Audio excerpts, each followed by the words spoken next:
کسی کو کسی سے محبت ہونے کی مختلف نشانیاں ہوتی ہیں اور دیکھنے والا خود ہی محسوس کر لیتا ہے کہ فلاں کو فلاں سے محبت ہے.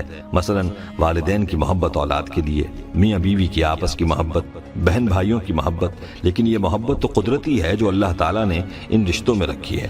آج ہم آپ کو محبت کی ایک ایسی نشانی کے بارے میں بتانے جا رہے ہیں کہ اگر آپ کی زندگی میں وہ نشانی پائی جائے تو سمجھ لیں کہ آپ دنیا کے خوش قسمت ترین انسان ہیں اور آپ کے ساتھ محبت کرنے والے بے شمار ہیں. یہ نشانی کیا ہے اور اس بارے میں حضرت علی رضی اللہ تعالیٰ عنہ کا کیا فرمان ہے، اس حوالے سے مکمل تفصیل جاننے کے لیے ویڈیو کو آخر تک لازمی دیکھیے گا. دوستو، ہم آپ کو آج کے ٹاپک کے حوالے سے تفصیل بھی بتائیں گے، لیکن اس سے پہلے آپ کو ایک ایسی محبت کے بارے میں بتاتے ہیں کہ جو محبت ایسی ہے جو کہ کبھی نہ ختم ہونے والی محبت ہے، جو محبت دائمی ہے، اور وہ محبت ہے ہمارے پیارے آقا صلی اللہ علیہ وآلہ وسلم کی محبت جو کہ ہر امتی کے لیے ہے. ہمارے آقا صلی اللہ علیہ وسلم نے اپنے قیامت تک آنے والے امتی سے ایسی محبت کی ہے کہ جس کی مثال ملنا مشکل ہے. آپ صلی اللہ علیہ وسلم نے ہمیشہ اپنی دعاؤں میں اپنے امتیوں کو یاد رکھا اور اللہ تعالیٰ سے جب بھی مانگا ہے اپنے امتیوں کے لیے لازمی مانگا ہے. اور جب قیامت کا دن ہوگا، ہر کوئی نفسی نفسی کر رہا ہوگا، تو اس وقت میں ہمارے پیارے آقا صلی اللہ علیہ وآلہ وسلم فرما رہے ہوں گے امتی امتی. اسی لیے فرمایا کہ پیارے آقا صلی اللہ علیہ وسلم کی اپنے امتیوں کے لیے جو محبت ہے وہ دائمی ہے، باقی سب محبتیں فانی ہیں اور ختم ہونے والی ہیں. دوستو، متعدد روایات میں دوسروں کے لیے دعا کرنے کی تاکید ملتی ہے اور یہ بات واضح ہوتی ہے کہ دوسروں کے لیے کی جانے والی دعائیں قبول ہوتی ہیں. لیکن اگر ہم اپنا حال دیکھیں تو بہت کم لوگ ایسے ہیں کہ جو دوسروں کے لیے دعائیں مانگتے ہیں. ہر کسی کی کوشش ہوتی ہے کہ وہ اپنے لیے ہی مانگے، حالانکہ اللہ تعالیٰ دوسروں کے لیے مانگے جانے والی دعاؤں کو جلد قبول فرماتا ہے. حدیث پاک میں ہے، نبی کریم صلی اللہ علیہ وسلم نے فرمایا، پیٹھ پیچھے مسلمان بھائی کی دعا قبول ہوتی ہے. اس کے پاس ایک فرشتہ دعا کرنے والے کے سر کے قریب مقرر ہوتا ہے. جب کوئی کسی مسلمان بھائی کے لیے دعا کرتا ہے تو فرشتہ اس پر آمین کہتا ہے اور یوں کہتا ہے، مسلمان کے حق میں تو نے جو دعا کی ہے وہ تیرے لیے بھی اس جیسی ہی نعمت و دولت کی خوشخبری ہے. ایک حدیث پاک میں اس طرح وارد ہوا ہے، حضور نبی کریم صلی اللہ علیہ وسلم نے فرمایا، اللہ تعالیٰ فرماتے ہیں، میں پہلے تجھ سے شروع کروں گا، یعنی تم نے جو دعائیں دوسروں کے لیے مانگ رہے ہو وہ سب دعائیں میں پہلے تمہارے حق میں قبول کروں گا، پہلے تمہیں دوں گا. دوستو، اس حدیث پاک سے اندازہ لگائیں کہ اللہ تعالیٰ کو اپنی مخلوق سے کتنی محبت ہے.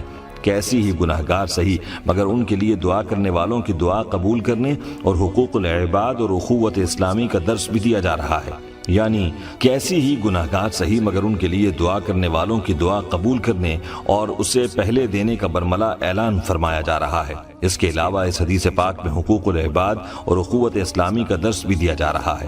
یعنی دعا مانگتے وقت صرف اپنے لیے دعا نہ مانگی جائے بلکہ اپنے ماں باپ، بہن بھائیوں اور دوستوں کے لیے دعا مانگی جائے، بلکہ پوری انسانیت کے لیے دعا مانگنی چاہیے. بندہ جس سخاوت کے ساتھ اللہ تعالیٰ سے مانگتا ہے، اللہ تعالیٰ اس سے اسی قدر خوش ہوتا ہے. دوستو، جیسا کہ پہلے بھی ذکر کیا گیا کہ پیارے آقا صلی اللہ علیہ وسلم کی زندگی کے مطالعے سے معلوم ہوتا ہے کہ آپ صلی اللہ علیہ وسلم نے ہمیشہ اپنی امت کے لیے اللہ تعالیٰ سے مانگا ہے اور ہر وقت آپ صلی اللہ علیہ وسلم کو اپنی امت ہی کی فکر رہتی تھی. دوستو، آپ کو بتاتے چلیں، حضرت امام غزالی رحمۃ اللہ علیہ فرماتے ہیں، ایک حدیث میں آیا ہے کہ آدمی کی دعا اس کے بھائی کے حق میں اس قدر زیادہ قبول ہوتی ہے کہ خود اس کے حق میں اتنی قبول نہیں ہوتی. اور فرشتوں سے اپنے لیے دعا کرانے کی بہترین تدبیر کے بارے میں حدیث پاک میں اسی طرح آیا ہے کہ جب کوئی مسلمان اپنے کسی مسلمان بھائی کے لیے خیر و فلاح کی کوئی دعا کرتا ہے تو اللہ تعالیٰ کے فرشتے کہتے ہیں، وَلَكَ مِثْلُ ذَلِكَ، یعنی اللہ کے بندے یہی چیز اللہ تجھے بھی عطا فرما دے. بس ہر مسلمان کے لیے کسی بہتری کی دعا کرنا یہ در حقیقت فرشتوں سے اپنے لیے دعا کرانے کی ایک یقینی تدبیر ہے. دوستو، یاد رہے کہ آپ کی زندگی میں جو خوشیاں ہوتی ہیں وہ ان لوگوں کی دعاؤں کا ثمر ہوتی ہیں جو آپ کے پیٹھ پیچھے دعائیں کر رہے ہوتے ہیں اور ان کی دعاؤں ہی کی وجہ سے آپ کو خوشیاں ملتی ہیں. اور اکثر اوقات ایسا بھی ہوتا ہے کہ آپ کو اچانک یا پھر غیر متوقع طور پر کوئی خوشی مل جاتی ہے جو کہ آپ کے عام حالات کے موافق نہیں ہوتی بلکہ غیر معمولی ہوتی ہے. اگر آپ کے ساتھ کبھی ایسا ہوا ہے تو جان لیں کہ آپ کے لیے کوئی نہ کوئی دعائیں مانگ رہا ہے.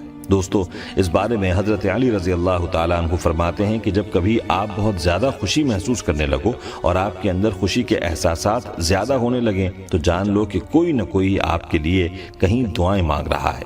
اسی لیے کہتے ہیں کہ خوش قسمت انسان وہ ہے جس کو دوست کی وفا اور ماں کی دعا مل جائے۔ قصہ مشہور ہے کہ حضرت موسیٰ علیہ السلام جب کوہ طور پر اللہ تعالیٰ سے ملاقات کے لیے جاتے تھے، جب حضرت موسیٰ علیہ السلام کی والدہ فوت ہو گئیں اور حضرت موسیٰ علیہ السلام اس کے بعد کوہ طور پر ملاقات کے لیے گئے تو غیب سے آواز آئی، اے موسیٰ، اب سنبھل کے قدم رکھنا، پہلے تمہارے ساتھ تمہاری ماں کی دعائیں ہوتی تھیں لیکن اب تمہارے پیچھے دعا کرنے والا کوئی نہیں رہا۔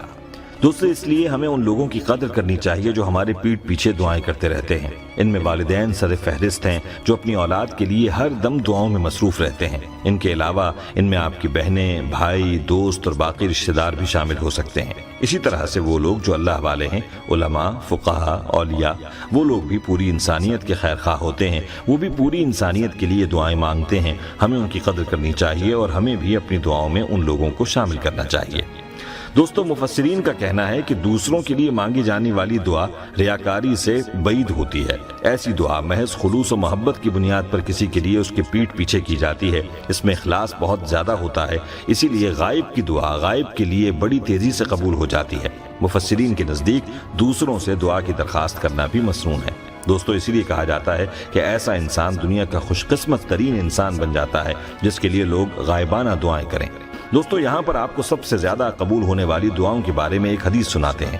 حضرت عبداللہ ابن عباس رضی اللہ تعالی عنہ سے روایت ہے، حضور نبی کریم صلی اللہ علیہ وسلم نے فرمایا، 5 دعائیں ضرور قبول کی جاتی ہیں، مظلوم کی، حاجی کی، مریض کی، مجاہد کی، اور ایک مسلمان بھائی کی دعا دوسرے مسلمان بھائی کے لیے اس کی پیٹھ پیچھے جو کی جاتی ہے۔ یہ 5 دعائیں فرمانے کے بعد پھر حضور صلی اللہ علیہ وسلم نے یوں ارشاد فرمایا، ان دعاؤں میں سب سے زیادہ قبول ہونے والی وہ دعا ہے جو ایک مسلمان بھائی اپنے دوسرے مسلمان بھائی کے لیے اس کے پیٹھ پیچھے کرتا ہے۔